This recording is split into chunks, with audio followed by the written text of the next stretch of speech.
So earlier, I was feeling kind of down. I'm going through heartbreak right now, so if you're going through the same thing or having any type of pain, grief, sorrow, you're not alone. And understand that we will come out of this stronger. Life has a funny way of working itself out. Especially when you ask for synchronistic. Especially when you ask for signs and it comes through in synchronized ways. There you go. I was calling out for my grandma earlier. So, place my hand on this book, which contains all of Oscar Wilde's essays, plays, poems, stories, etc. And I set my intention. I called out for my grandma. Asked for her help to help get through this pain. Because I just really needed some guidance and understanding as to why this is happening. Sorry, didn't mean to get emotional, but here we are. I opened the book and I happen to land on page 919, which is her birthday, September 19th. Beautiful. Love it. And it happens to be talking about sorrow. So let me read this to you. Alright. Sorrow then, and all that it teaches one, is mine your world. I used to live entirely for pleasure. I shunned sorrow and suffering of every kind. I hated both. I resolved to ignore them as far as possible. To treat them, that is to say, as modes of imperfection. They were not part of my scheme of life. They had no place in my philosophy.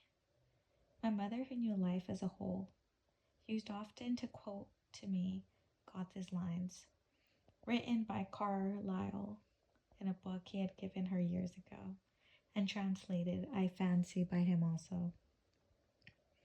So here's that quote. Who never ate his bread in sorrow, who never spent the midnight hours weeping and waiting for the morrow, he knows you not, ye heavenly powers. I now see that sorrow, being the supreme emotion of which man is capable, is at once the type and test of all great art.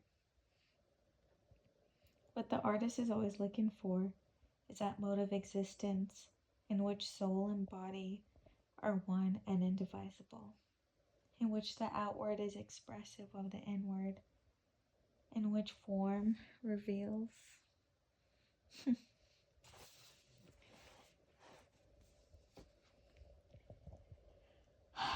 We can't know pain without pleasure, and vice versa. We can't know light without dark.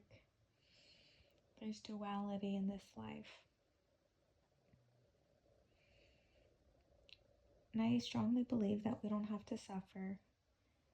However, our souls are in a very dense world. So suffering is bound to happen. But it's through that suffering which we find our true power. And that's what that quote was saying about he who does not, I'm going to go back, who never ate his bread in sorrow, never spent the midnight hours weeping and waiting for the morrow, he does not know the heavenly powers. We have such strong powers that we hold through our pain and through our suffering. And it's in those dark moments in the void in which we find love and light.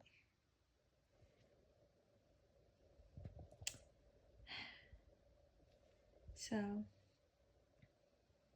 just remember that in those dark times that we are love and we are light. We're also darkness. But at the end of the day, we're both. And we need to find the balance between the two. So wherever you are, whenever you are, I hope this resonates with you. Take care of yourself, okay?